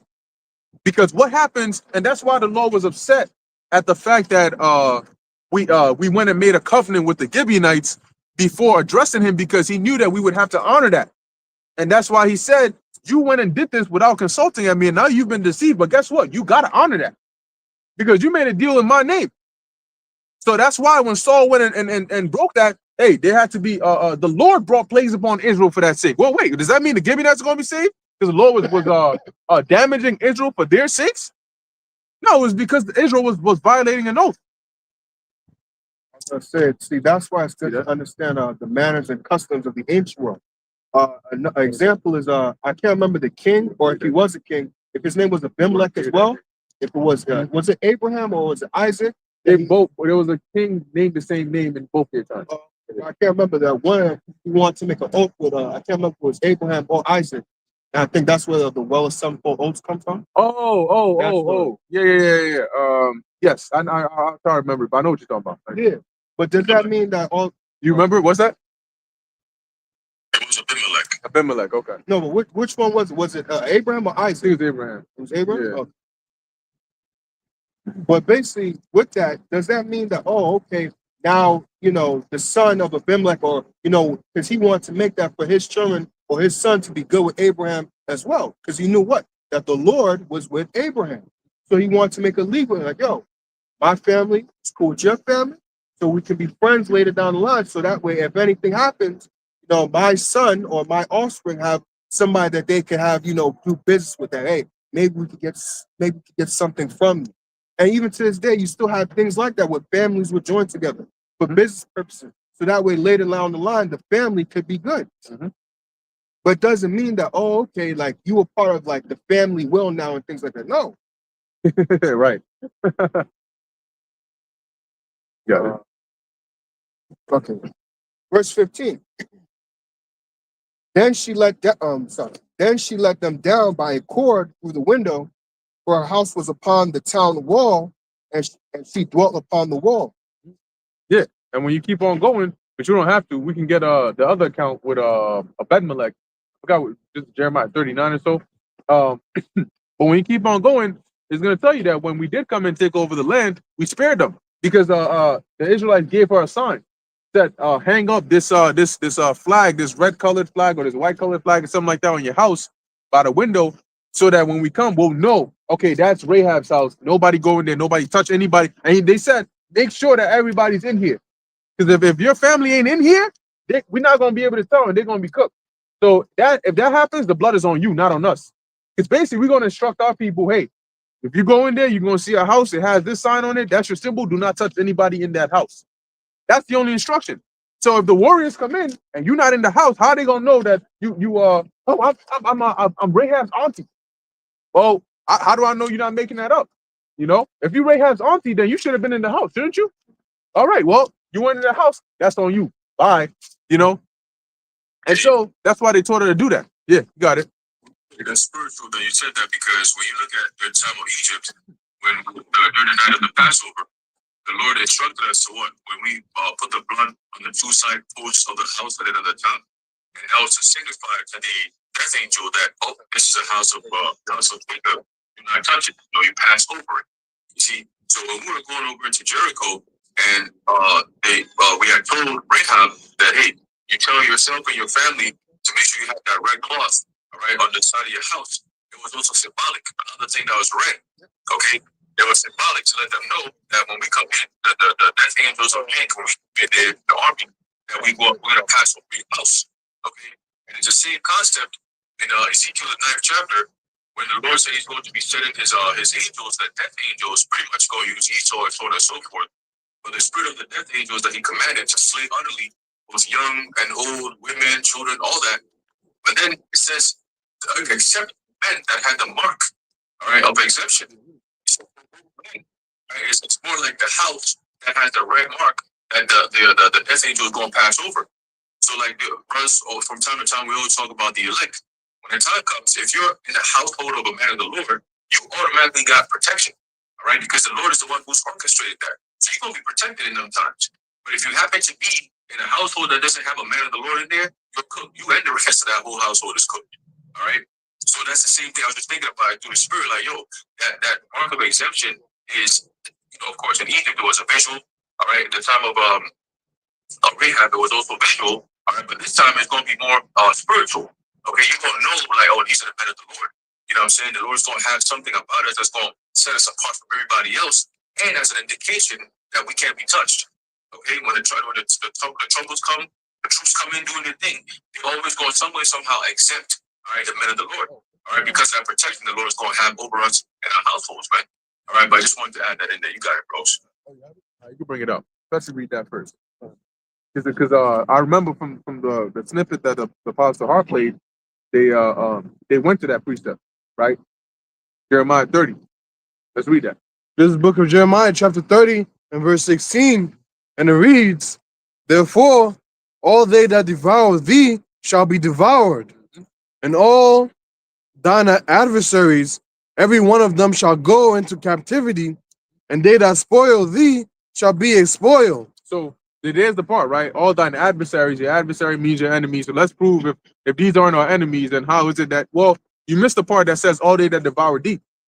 So what happened to that? And when the Lord says that, he's talking about the nations. He's not talking about, oh, well, I'm going to find every specific Ishmaelite or Edomite that had a part in the, no, if they benefited off of our captivity, then they were part of the devourers. So even if they weren't adversaries physically to you, if their nation were part of the devourers, they're going to be devoured. End of story. Because guess what? Even Edomite children back during the Jim Crow era and before then, they were benefiting and devouring our people because we were under them. If we're under you, you were part of those that devoured us. So if you want to ask the Lord, oh Lord, well, they did show us kindness. Are they still our enemies? Yes. When the Lord said I would have war with Amalek from generation to generation, he didn't say, oh, only Agag. He said Amalek. Okay, that's that tribe, the whole tribe, from generation to generation. You got it, bro. To add to your point, it says miserable are the cities which thy children serve. So that it doesn't say the member, a particular member, this part of the city, the part of the city that afflicted. No, the entire city benefited. Right. So the entire city is going to be destroyed, be afflicted. And another example was Pharaoh, the Pharaoh that was cool with Joseph. Right. Right. Okay. Everything was all good. You know, there was, it was a situation to set up for the salvation of Israel. And then what happened? Generations down the line, they ended up afflicting us. Did the Lord look and say, well, for the goodness that Pharaoh did to Joseph and to Israel, that we're not going to do this Passover, we're not going to destroy the firstborn? No. When the time came and they turned against us, then okay, you're going to get judged. There was no remembrance of the former good that was done, right? Because what happened? They ended up going against us, oppressing us, trying to destroy our firstborn, our male child, right? Our male children that were brought forth, but the Lord delivered us, right? That's why it says, to the firstborn, to he that slayed the firstborn of the Egyptian, for his mercy endureth forever. Where was the mercy for them? If what you guys are saying is right, then the Lord will have to go back and apologize to the Egyptians, because at one point they were doing well to us, and then when time went on, they turned against us. The Lord didn't hold back. That angel of death came, firstborn done, plague, destruction, Pharaoh and his host drowned. Okay, crushed by the ocean. Okay, so there was no remembrance at that point. So again, you got to look at the big picture. You can't just focus and hone in on one thing. All right, and say, well, we're gonna form a doctrine on this one detail, but not give you the whole context of what's going on. Hey, well, guess what? Like Apostle Gomar said, right? Israel as a nation went into captivity, but it wasn't every Israelite that was wicked. You got righteous, you got the elect amongst Israel, right? And also, when you look at Babylon today with all the wickedness, it's really being done and spearheaded by the elites. As a matter of fact, you got even Edomites that are victims of these of their own nation, but yet they're also going into captivity. Well, what's up with that? You got Edomites that might end up helping you out in the time of Jacob's trouble, and guess what? The Lord might still come back, and you get beamed up, and they're gonna be right here, and the missile's gonna be waiting for them. You know why? Because you don't know what they might have done in the past life. At the end of the day, humans are still humans, right? And you have a conscience, and sometimes you operate out of the best interest. You might see a heathen, they might be in need, and you might help them. It might be on a job, or it might be whatever the case is, and you might help them out. Okay? They might drop sign, oh, yeah, you drop sign, oh, thank you. Oh, I don't know what I would have done without this, right? End the story. Okay, you help them, but does that mean that all of a sudden, you love heathens? So an Edomite, he might feel bad, or he might say, somebody might be trying to lie about you. Say, no, I saw what happened. That's not what he did. He didn't do that. He's innocent. He's a good worker. He's always doing good. It was this guy that did it. All of a sudden, that Edomite is righteous. He might be going home. Matter of fact, he might go home and might have a Jake in his basement. Painting their lips red and painting them in black paint and having them dance for him every night. He might be doing that, but he might have done a good deed to you. So you're going to say, oh, he ain't my enemy, Lord, because you don't know his mind. And you don't know what they've done in the past life. The Lord knows that. And that's why he said, these nations are going to go into whatever I put them in. The Lord said, even the unjust judge, at a certain point, acknowledge our oppression, but he's referred to as unjust. That's who he is. He's unjust. But even the wicked acknowledge certain things. Look at Herod. He acknowledged, no, this man is faultless. Herod, right? Yeah, Or Agrippa. Pilate. Pontius Pilate. Oh, It was Pontius Pontius Pilate. Pilate said that this man is faultless. Right? But does that mean he's going to be good? No. His wife was plagued in dreams because of this man. If he was so righteous, why wouldn't he? He could have cut it off. That's even worse that he knew this man is faultless and he let it, all right, fuck it. You know, if he was such a just man, why didn't he cut it off from happening? All right. It was the Lord's will. We all know why it happened. But point being, just because a heathen does something on the surface, you got to look. The Lord is looking on the spirit. The Lord is not just looking at surface level. All right. Because you guys are out there are surface level Israelites. That's the problem. You don't have the spirit of Yahweh B'Shem Yahushua, because it's that discernment that allows us to look past emotion and be purely logical, right, and purely truthful. Just focus on the facts. Because the thing about Hassad, I know it's a lot, he's always trying to lean into emotion. Would God do that? Would he feel? How do you feel about? No, bro. Fuck all that emotional shit.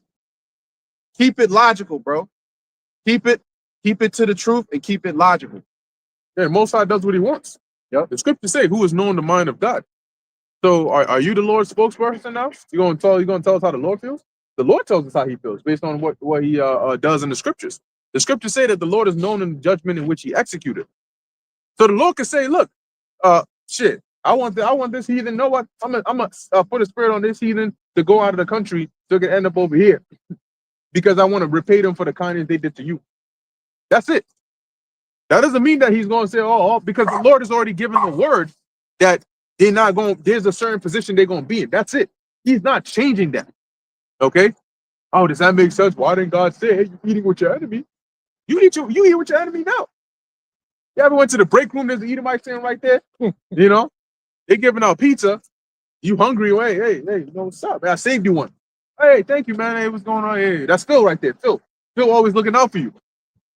Why didn't the Most High come and whisper in your ear that, hey, by the way, you know that's your enemy right there. What are you doing? You know, here it is. You going, you hold the door, and Phil's being, oh, that's Phil. Let me hold the door for him. Or he's holding the door for you. Lord, no, you gotta let him close it, and you open it yourself. That's your enemy. We don't get favors from the enemy. You know, or else that means that he can't be devoured, and I want him to be devoured. So you gotta let him close the door, and you open it back up, and you go in your own door. Why didn't the Lord come and do that? Your logic fails, man, because it ain't sound. Oh, you got it right. Jeremiah. Yeah. Jeremiah 30 and 16. No. We read that one. Let's jump to Jeremiah 30. Yeah, 39. This is the book of Jeremiah, chapter 39:4, and it reads, "And it came to pass that when Zedekiah, the king of Judah, saw them and all the men of war, then they fled and went forth out of the city by night." Now, for context, this was when the Babylonians had at this point, they weren't playing games anymore. The Lord put the spirit on them. They came there to basically besiege Jerusalem and broke through. So now they basically had dominion. They say, yeah, we got these niggas. And Zedekiah, which was the one on the throne at the time, he was like, yeah, it's over. I gotta go. So it says he tried to flee. Go ahead. By the way of the king's garden, by the gate betwixt the two walls, and he went out of the way of the plain. Now, as we're gonna read now, you can actually jump down to verse jump to 11, because eventually it's gonna mention it is in this chapter. Eventually it's gonna mention the what the Lord said concerning Ebed-Melech, and what he did was he basically he was really a high one in a high position in the court of Zedekiah. Okay, and as it says, he was an Ethiopian. Now, keep in mind that in the Old Testament, most of the time, people were referred to by their hometown or where they were born or where they dwelt, more so than by their actual nationality. Because, like Aharon mentioned, you'll see it says Elijah the Tishbite. Why didn't it say Elijah of the tribe of this? It called Elkanah an Ephrathite, but he was a Levite. Why didn't it say Elkanah the Levite or Samuel the Levite? So you'll notice it kept mentioning like I forgot who. It said Jesse of Ephratah, right? The Ephrathite. Why didn't it say Jesse the Judite? Because you had Judah, you had the tribes in their inheritance, But to subcategorize, right? They would add what city they were from, because oftentimes, what happened? Obed-Edom. Yeah, Obed Edom. Yep, there you go. And oftentimes you had similar names. So how would you differentiate if you got 20 Jesses of Judah? You know, and one is in this part of Judah, one is in that part of Judah, one is in Bethlehem, Judah. Like even Mizpah, right? Mizpah there were different locations in Israel called Mizpah. So they had to specify Mizpah in Moab, right? Or Jabesh Gilead, you know, or on this side. So they always got to specify. And so it says Abed-Melech the Ethiopian, but just as it called Uriah Hittite, Abed-Melech could have been an Israelite whose hometown or he was born in Ethiopia. Okay, now we're gonna find out. But based on how the Lord spoke about him, you know, he could have been an Israelite, could have, right? I'm not saying for certain he was, or he could have been a heathen that was just like, yeah, you know what? But I mean, think about it, right? A heathen that's that high in the court of Zedekiah in the king's court.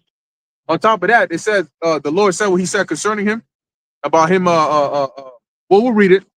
Oh, fuck, just a quick point. Yahushua of Nazareth.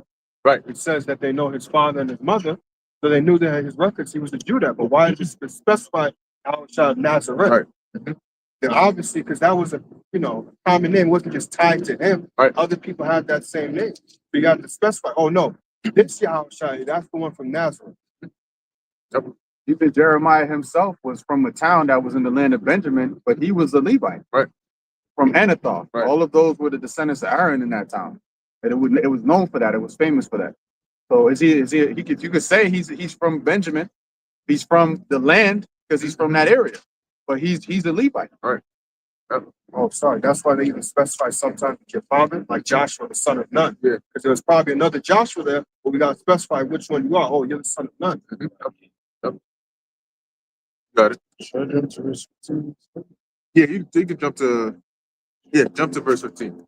Because from verse 11 on down, in fact, it tells you that in the book of Nebuchadnezzar gave. Matter of fact, now read from verse 11. This is Jeremiah 39:11, and it reads, Now Nebuchadnezzar, king of Babylon, gave charge concerning Jeremiah to Nebuzaradan,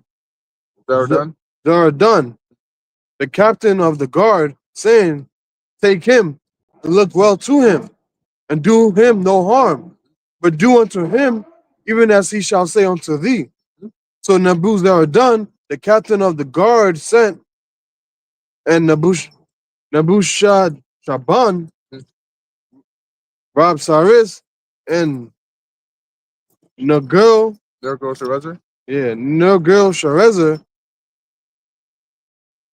Rabmag, and all the king of Babylon's princes, even they sent and took Jeremiah out of the court of the prison. So wait, that means that Nebuchadnezzar wasn't an enemy. But wait, what was he doing to Jerusalem right at this time? So was he an enemy or an ally? Or he helped Jeremiah, he was kind on to him, but wait, he's destroying and giving orders to slay Israel and take them captive. So which one is it? Go ahead. You can jump to 15 now. Now the word of the Lord came unto Jeremiah. And he also said that concerning Baruch. All right. He also said that concerning Baruch. He told Jeremiah, tell Baruch that for the things that he has done, I'm going to give him, as it says, his life shall be a prey unto him. Meaning I'm going to give him his life as a reward for what he has done to serve me. Go ahead. While he was shut up in the court of the prison, saying, Go and speak to Ebed-Melech. Say that part again. Verse 15. Now the word of the Lord came unto Jeremiah while he was shut up in the court of the prison, saying, Go and speak to Ebed-Melech, the Ethiopian, saying, Thus saith the Lord of hosts, the God of Israel, Behold, I'll bring my words upon the city for evil and not for good, and they shall be accomplished. So the Lord is giving you context. I'm going to, the same thing I said I'm going to do to destroy the city, I'm going to do it. It's going to be evil. It's not going to be good. Go ahead. In that day before thee, but I will deliver thee in that day, saith the Lord. I will deliver thee in that day. What day is that? The day when he brings the evil that he set upon the city. Because what other day is that going to be? Go ahead. But I will deliver thee in that day, saith the Lord, and thou shalt not be given into the hand of the men of whom thou art afraid. So who was it that was making them afraid at this? They're in the middle of a siege, right? The enemy is right there, destroying people, taking them captive, and the Lord is speaking this to Abimelech, but he's really referring to the future when he gets up on the chariot. Go ahead. For I will surely deliver thee, and thou shalt not fall by the sword, but thy life shall be for a prey unto thee, because thou hast put thy trust in me, saith the Lord. There you go. So now, what does it mean that he put his trust in the Lord? Why would a heathen put their trust in the Lord? For what?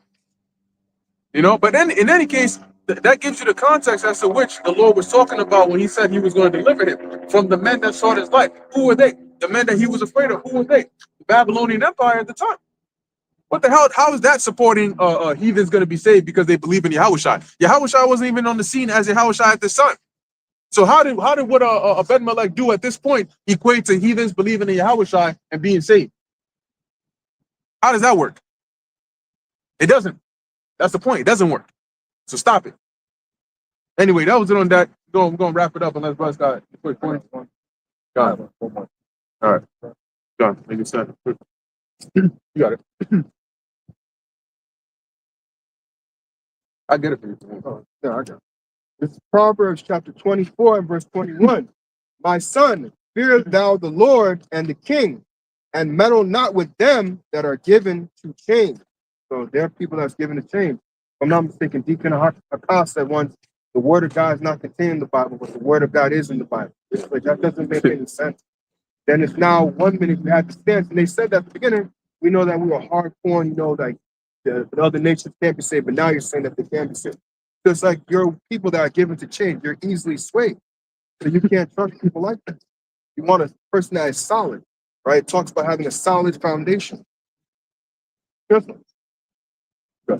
This is 1 Timothy 6:3. If any man teach otherwise and consent not to wholesome words, even the words of our Lord Yahushua HaMashiach, Yahushua said, go not into the way of the Gentiles.